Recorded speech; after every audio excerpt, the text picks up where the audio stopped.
Borthakur IAS Academy প্রস্তুতি আৰু অধ্যয়নৰ নিৰ্ভৰযোগ্য ঠিকনা Borthakur IAS Academy. Hello everyone, welcome to Hindu Analysis for 11th August 2021. Let us begin with the first article today. LS clears a bill restoring states' rights to specify OBC groups. Now, the first thing that we have to know about this is the 127th Constitutional Amendment Bill that was passed in Lok Sabha recently. But it will be renamed as or re-identified or renumbered as 105th Amendment to the Constitution of India. Now, that is the first thing. The second thing that we will be discussing is the rights of state to specify OBC groups or add communities into the OBC's list of that respective state. What is the intent of this bill? First, the bill seeks to restore the power of the states to identify OBCs that are socially and educationally backward. So that is the intent of it. What was the need for this bill to be, or this amendment to be made? Because in May of 2021, the Supreme Court took away the powers of the state to induct new communities or new groups of people into the OBC's category and vested that power only in the hands of center, meaning center through the president is the only authority empowered to add or identify either socially and educationally backward people into the OBC's list.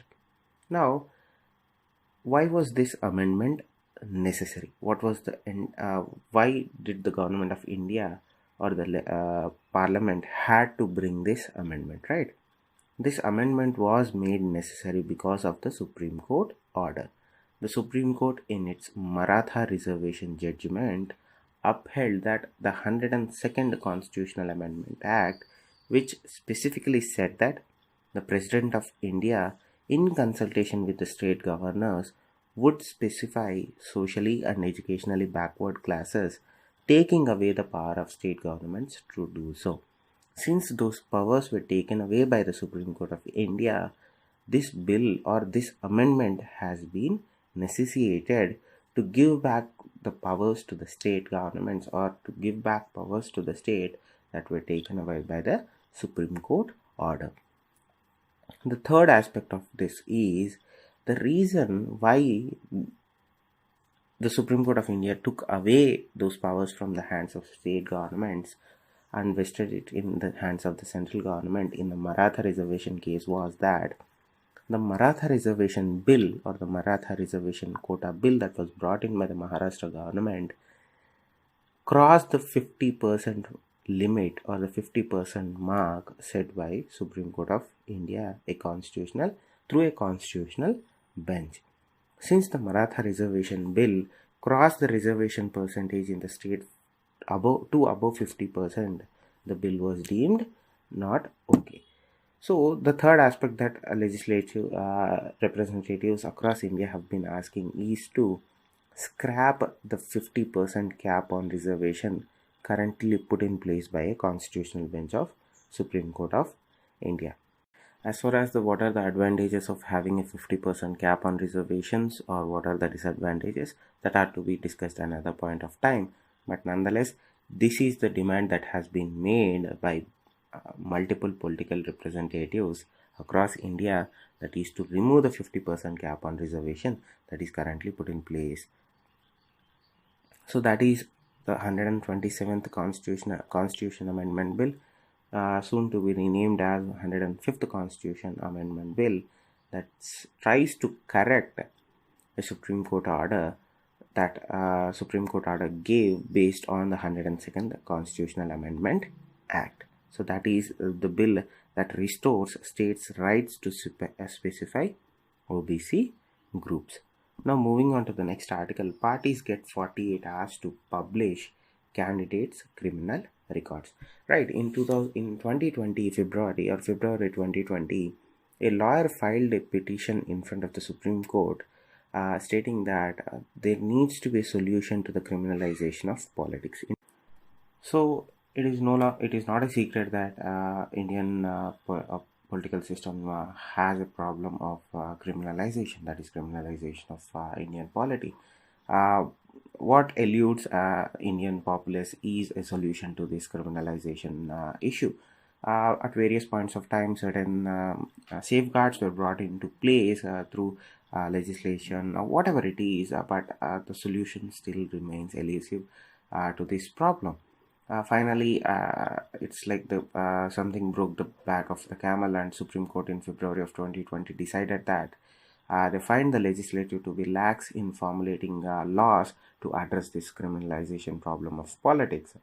Now, in 2020 February, in a judgment that is linked to Bihar elections, the Supreme Court then said that the parties must upload details either within 48 hours of the selection or at least 2 weeks before the first date for filing of nomination papers, meaning the candidate who has been given the ticket by a political party must upload their criminal records or their criminal background within 48 hours of their selection or at least 2 weeks before the first date of for filing the nomination papers. That was the judgment given in 2020 February, that is in regards to Bihar elections.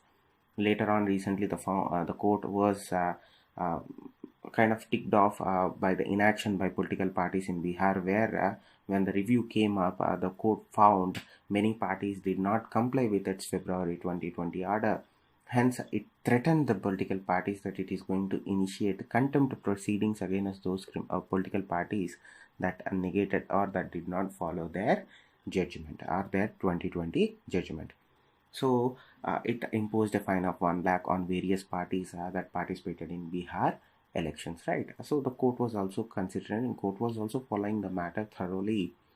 And under those judgments, the Supreme Court made it mandatory for all the political parties to put up their details on the website and also to publish them in 2 newspapers. So what happened with that direction was that many political parties did so, but did it in a different way, meaning instead of uploading the entire criminal background of their respective candidates, they chose to leave out certain and specific details, making the list incomplete.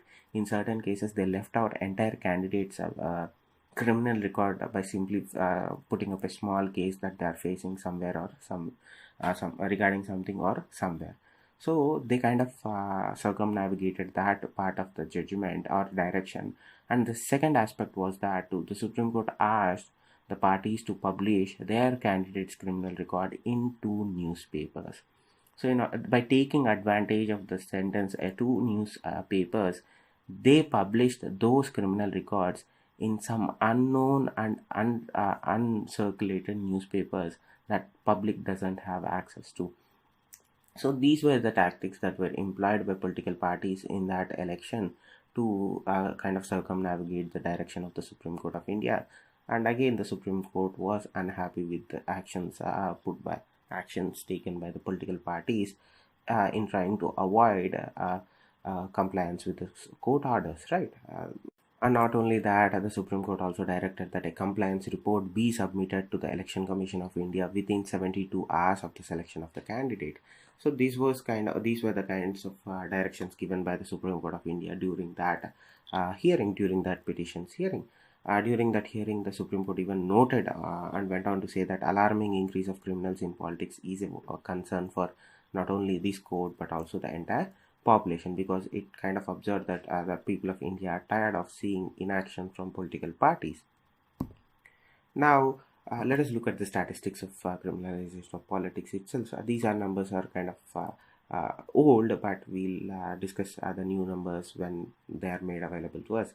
Right, in 2004, 24% of the members of the parliament had criminal cases pending against them, and the number went up to a great deal in 2009 when 30% were found to had criminal cases pending against them.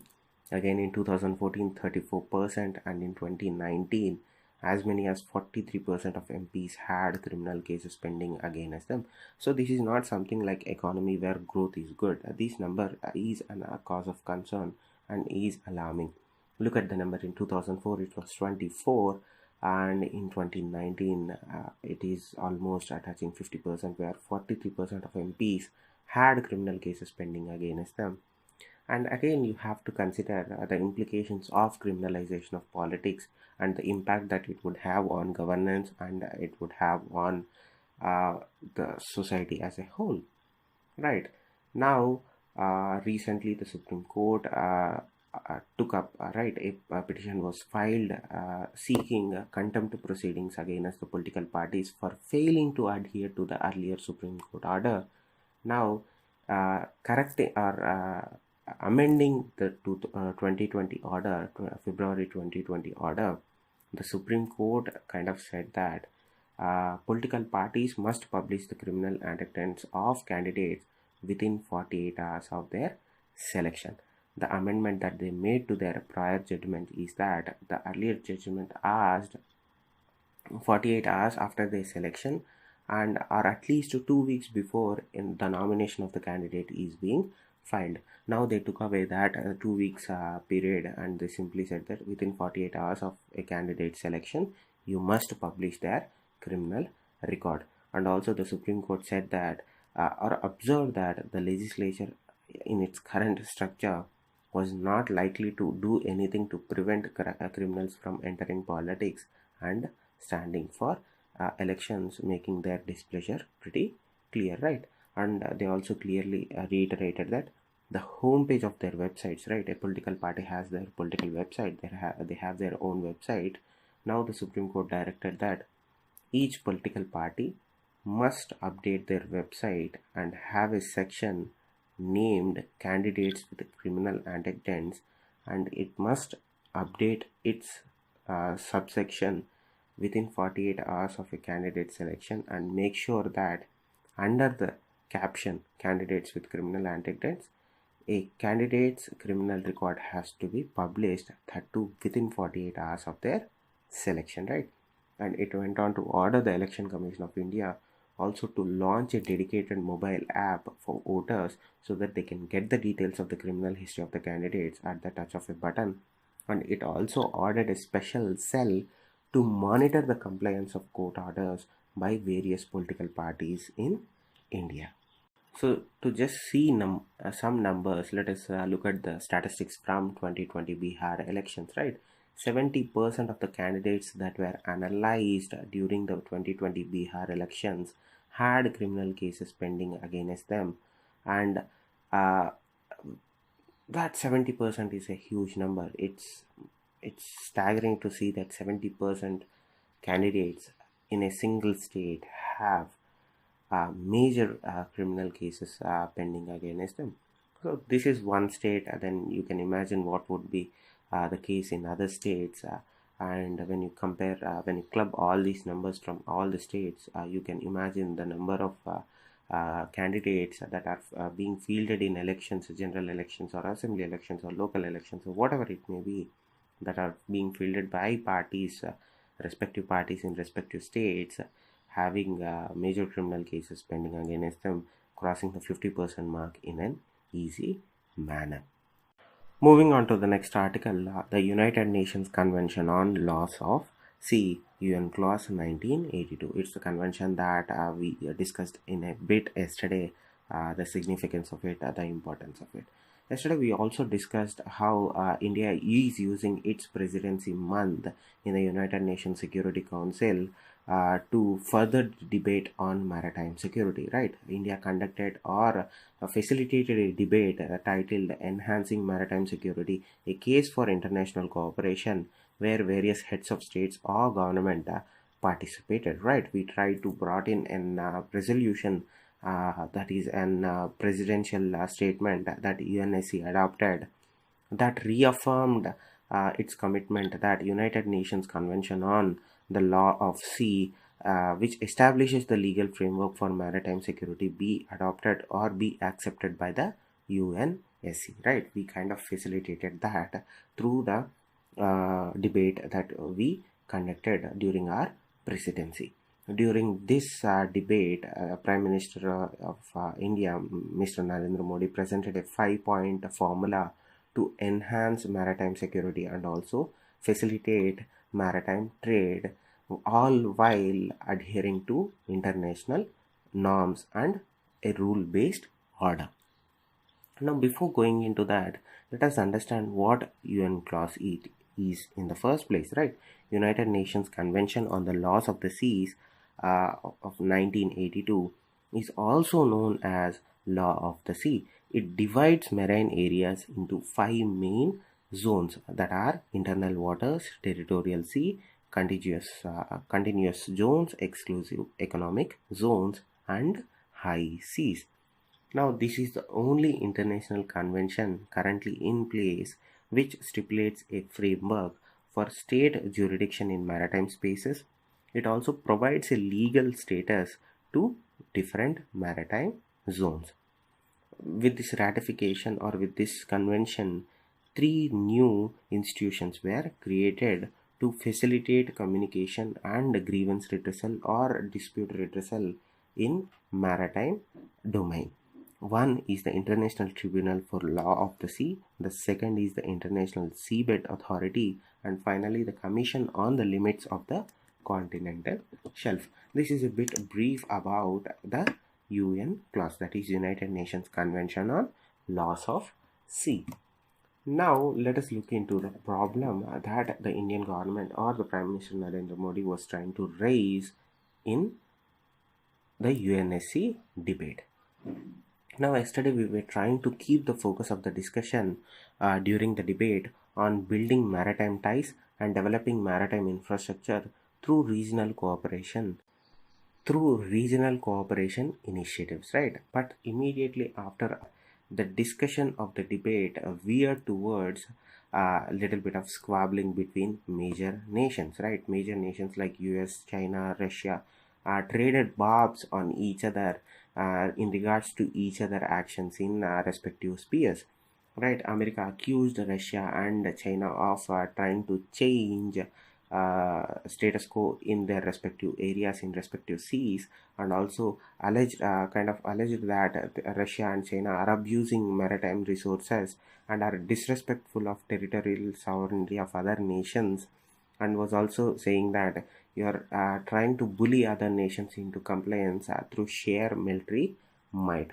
These were the accusations that were thrown at each other by the major powers during the debate that took place, which was being conducted by India. Now, the primary focus of the entire debate was that to build maritime ties between countries, and also develop a new maritime infrastructure that hinges upon regional cooperation initiatives. And the idea was to enhance maritime security and also enhance maritime commerce, right? But as soon as the debate kind of veered towards these nations trading barbs and each other's inability to follow international norms and international conventions, you saw 2 groups kind of dividing. One being the US, which was accusing China and Russia of abuse of maritime resources and disrespect of territorial sovereignty rights of other nations in regions, and you have on the other side China and Russia, right?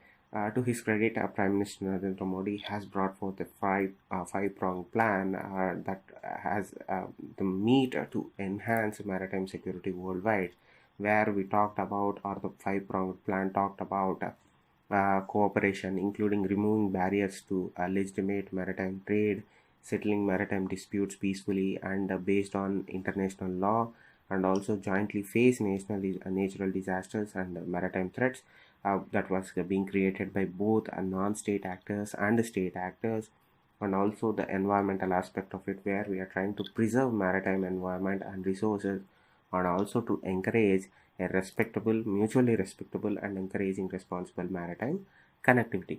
So that was the intent behind our debate. We were trying to focus it to specifically the positive aspects of cooperation in the maritime sphere, but because of the lack of common ground between these countries, it kind of veered off. But one of the biggest achievements of UNSC's India's presidency of UNSC was that we were able to achieve the acceptance of the UN clause framework at the UNSC, and this legal framework is applicable to activities in the ocean, including countering illicit activities at the sea. And we also used this platform to reproject our Sagar vision, which we discussed yesterday, which is a plan that is aimed to strengthen economic and security connections within the region in regards to maritime commerce and all. So particularly the discussion kind of, when I said veer toward it, kind of veer towards two specific regions of maritime tension, that is the South China Sea and the Black Sea. Let us look at what is the maritime tension in the Black Sea region. Black Sea region is contentious because of Russia's annexation of Crimean Peninsula. With the annexation of Crimean Peninsula of Ukraine in 2014, Russia considers the areas or waters surrounding the coast of Crimea to be Russian waters. Hence, they carry out their lateral rights, and they carry out surveillance, they carry out their military activities there, and everything so on and so forth. So the issue is simple. In 2014, Russia annexed the Crimean Peninsula from Ukraine. Since that point of time, Russia considers the waters surrounding Crimean Peninsula to be Russian waters. Hence, it enforces Russian rules and regulations in those waters. But what has been happening is, like how US and other countries are carrying out freedom of operation or freedom of navigation exercises in South China Sea, UK and other countries are also trying to carry out similar freedom of navigation and freedom of movement type exercises in Black Sea. Recently, there was an instance where a British ship was fired upon by a Russian fighter plane. Though it was a warning shot, but nonetheless the shots were fired. In that instance, Russia alleged that the British warship had breached its territorial waters in Black Sea, which Britain and most of the world says belongs to Ukraine. Because remember, the Russian annexation of Crimean Peninsula is not recognized or ratified by international organizations or by countries.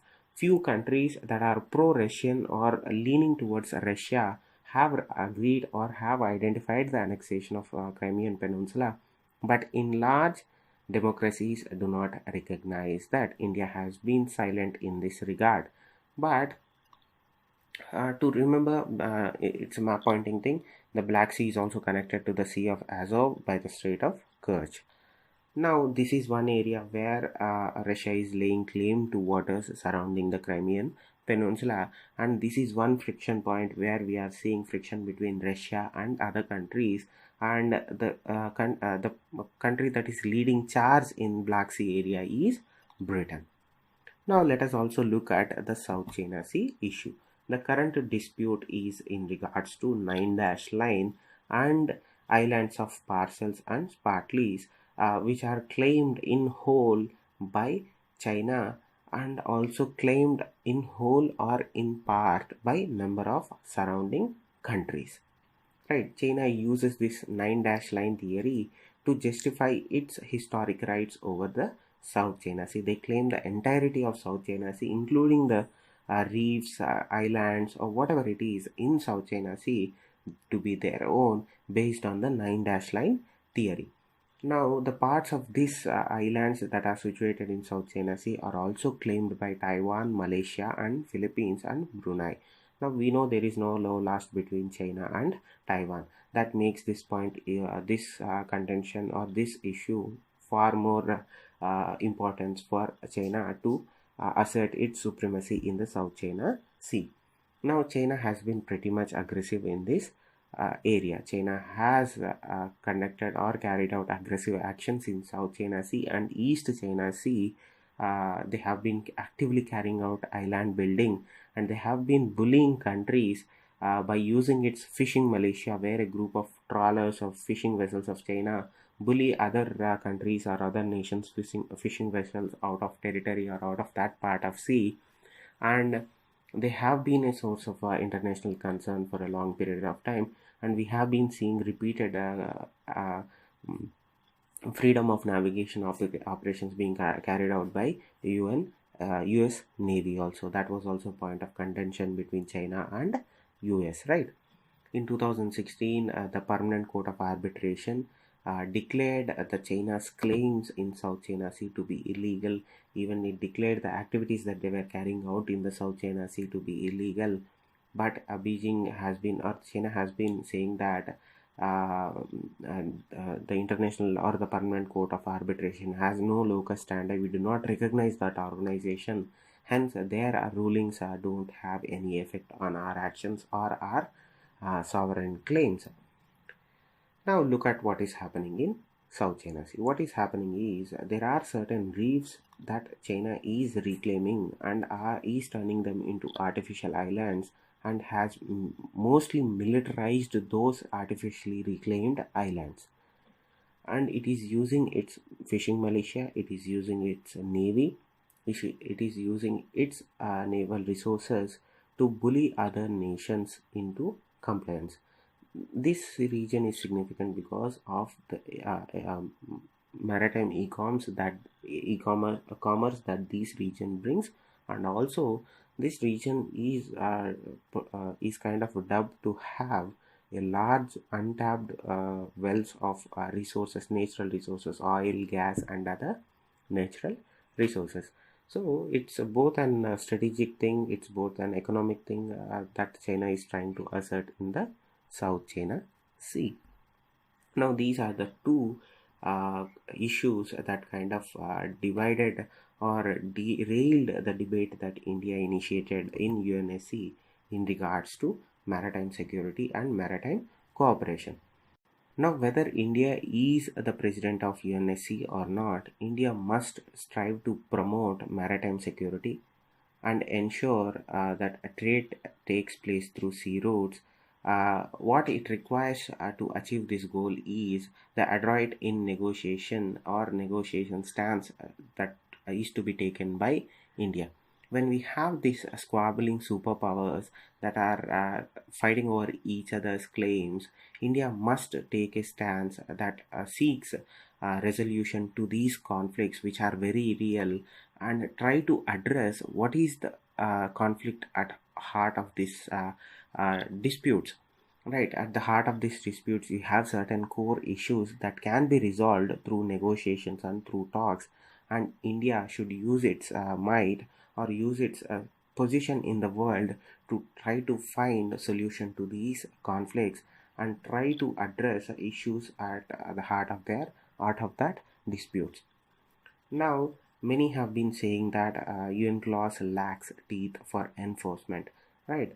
But at the end of the day, you have only UN clause that is a comprehensive framework of laws available to maritime superpowers. You don't have any other international agreements or any other international laws that deal with or provide legal framework for maritime domain or maritime sphere. So you have to use what you have. You have to make it work, and you have to make UN clause be ratified and adopted by all the major powers, including US, in the world. So first, India has to promote maritime security and boost trade through sea routes, and what it requires is India must be able to negotiate and use its leverage with other countries to ensure a solution is found to these conflicts and try to address disputes at their heart itself.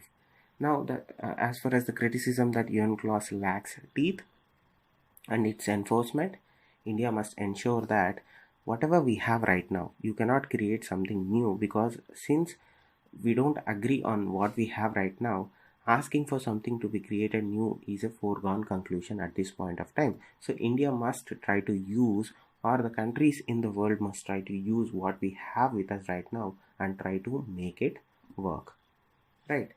That UN clause is the only maritime legal framework that maritime powers in the world have to assert their rights consistent with a rule-based international order, which US is accusing Russia and China not to be doing it.